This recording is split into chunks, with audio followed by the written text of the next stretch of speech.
thank you all for coming.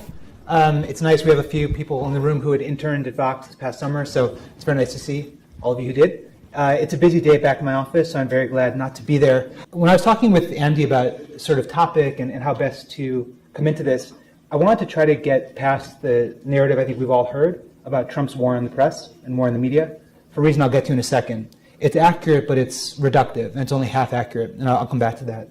I also want to just move a bit beyond the flip side to that, which is circulation is up if you're a print paper, traffic is up if, like last year, digital, that there's just this boom on the business side. Although that too is true, it also is only half true.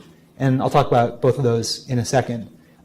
The reason why I want to try to cover them both, but a bit differently, is that the war in the media, as it's portrayed, is Trump turning around to the TV reporters and sort of having his crowd yell at him during the campaign, calling reporters like me and editors like me enemies of the American people, which is a bit jarring. So when we think about the war in the media, that's usually how it's portrayed. It's one of abuse directed by the president on down. And that's true. But there's a separate way, and in some ways a more insidious way, in which this manifests, and that is just the basic task of information gathering. So typically, if you're covering the Pentagon, or the State Department, the White House, any department like it, you can rely on calling and just getting factual questions. So not that you're calling to say, hey, leak me your big budget mistake, or leak me your big sex scandal, but just something as literal as, so how many troops do we have in Syria? How many troops do we have in Iraq? How much money has been spent by the Department of Education on Title IX? Really basic facts. In this administration, that has stopped. So many departments either don't have people answering those questions, or they say they'll get back to you and don't, or they lie. But so you have this just dynamic where you can't get information. You can't fact check. You can't get the basic kind of bricks you need to build a story. Where that gets equally problematic is then let's say the story is wrong. Then it allows Trump to say, see, there go the fake media, the fake mainstream media with their careless mistakes. The batting average, I would say, of what we do, of the reporters right now covering this administration is extraordinarily high, and I'm proud to be part of it. But any mistake, no matter the cause, gives them ammunition to kind of continue the verbal war, then not provide information, and it just goes around and around and around, and it escalates.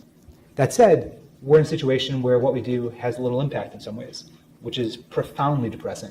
During the campaign, when David Farntold from the Washington Post had scoop after scoop about the way that Trump lied about what he gave to charity, he lied about how much money he had, he lied about where that money went to. Then, of course, when Farntold got the Access Hollywood tape, it just seemed this is it. Again and again, it was like, aha, this is the death blow to Donald Trump. I don't say that as somebody who's hoping Donald Trump will go down, but just simply as a journalist, in any previous time of my life, if there was a politician that had any one of those scandals, it was done. It was over. And now it wasn't. And that's something that we're all still kind of grappling with. Those of us trying to look back a little bit at what happened and look ahead to what might happen still, is how that can be the case. How you can have substantive scoops that nobody's challenging the veracity of, that still, in the end of the day, don't shift the discourse. And at the end of the day, the person survives kind of unscathed. It's remarkable.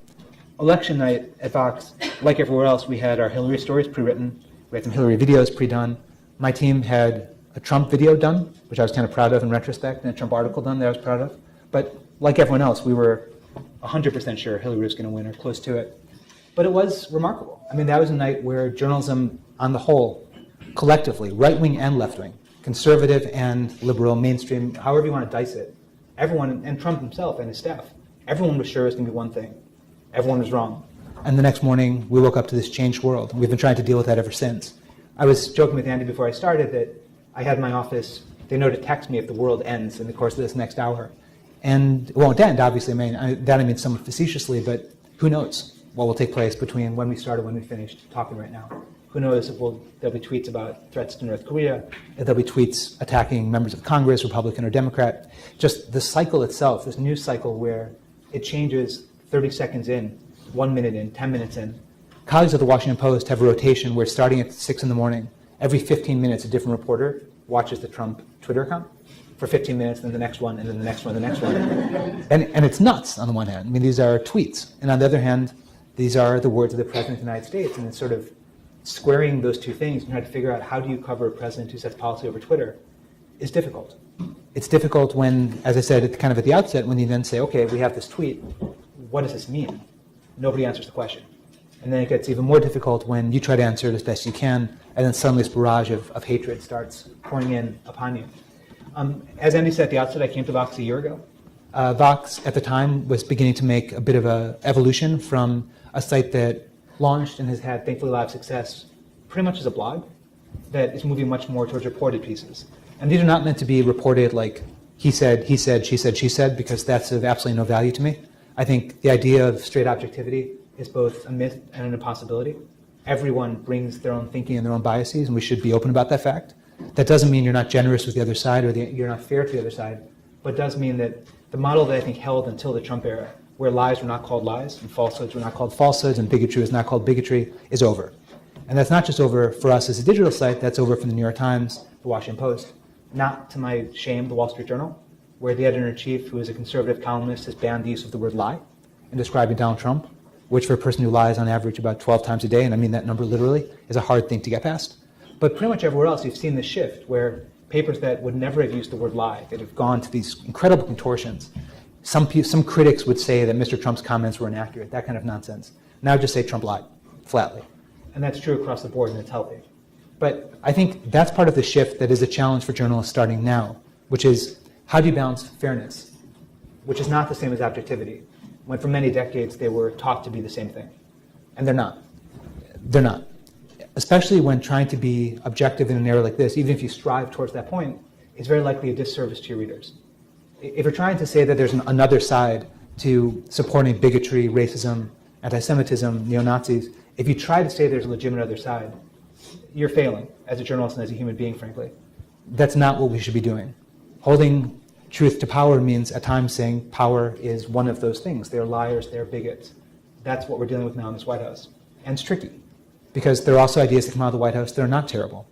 And there are ideas and staffers who are qualified and trying their very hardest to steer this ship from going off the shoals, try to back into open water. And that's the other side of this. And that's where I sort of wanted to end before turning back to a bit about the path I brought here. The presumption, once you get used to this pattern of Trump is lying, Trump is inaccurate, which may be the case 95% of the time, the presumption is that that's the case 100% of the time.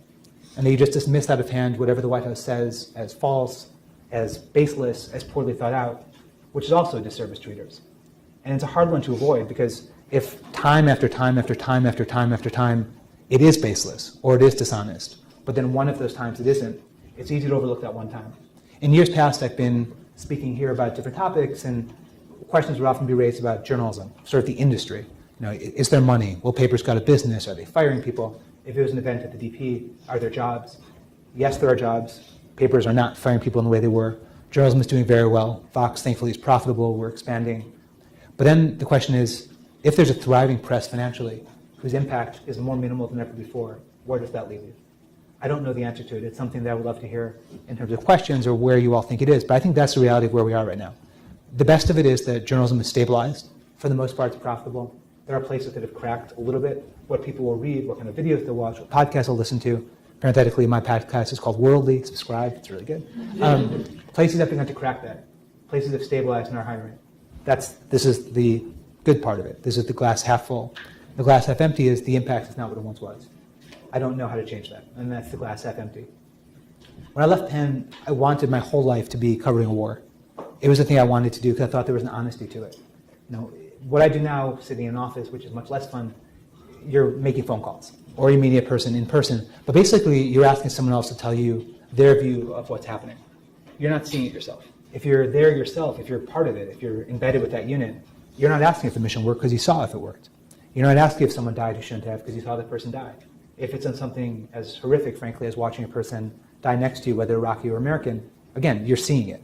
You're not relying on someone else to tell it to you. And there's an honesty to that. I also felt, this will sound cliche, but I mean this sincerely, that when a country goes to war, there's a responsibility to the country to say what is happening when something is being fought in its name. Iraq and the fight against ISIS now is a huge story. It's hard to cover if you've never been there, which is a challenge for many reporters trying to cover it with the best intentions, but if you've never been in Iraq, it's really hard to write about Iraq. If you've never been to Afghanistan or Syria, it's really hard to write about Afghanistan or Syria. And I feel very lucky I was able to. And it was formative, frankly, in terms of the emotional toll it took. When I got there, I was 23. I opened up the Wall Street Journal Bureau, I was 24. I had no idea what I was doing. None. I thought, I'll get there, find a place to live, start writing, it'll be great. Then very quickly that changed into, all right, the first place we lived in wasn't secure, we have to find a place with a wall. Then it was we have to get blast film on the windows, so if there's an explosion, the windows don't break into the house. Then it was we need a generator for the power. Then it was we need a backup and a backup to the backup. Then it was we have to hire a big staff and make sure they're all related to each other so one of them won't be inclined to sell us out to somebody who might kidnap us. Then it was what is it like when somebody I know dies? I'd never lost someone. I'd never lost a friend, and I lost a lot, both Iraqi and American, and that changes you. The number of journalists who go, the community of journalists who go is a small one. And so I would see the same people in Iraq, as in Syria, as in Yemen, as in the West Bank, as in Gaza, as in northern Mali. It's the same 30 or 40 people, again and again and again. And in that community, there's a reluctance to admit if you need help. There was a lot of reluctance to admit that you have nightmares based on what you saw, or that you feel differently. You have temper that you didn't feel you had when you left, which is mirrored, I think, in what happened in the military. It's mirrored in what happened in society as a whole. It took a long time. It took me 3 years after I moved back to really be able to acknowledge that. Now that I'm managerial scum and no longer a real journalist, part of what I do with both foreign policy and now at Vox is build a team. In national security, a challenge is diversity, both racial and gender, and in terms of religious background or sexual orientation. It's hard. National security tends to be a lot of white guys. The reality is it's harder to find people in this field who are not white men. And it's important to me that we do. So it makes hiring deservedly more challenging, but the team we will build ultimately will not be a team of white guys. It will be a team that is as much as it can be gender diverse and especially racially diverse, because if it's a bunch of white editors and white reporters, there too, there's a mismatch. A lot of jobs up on the Vox site. If you're interested in these, please apply. But that's kind of the core mission of what we're doing now, is to build this team. With that, happy to take as many questions as you all want to ask.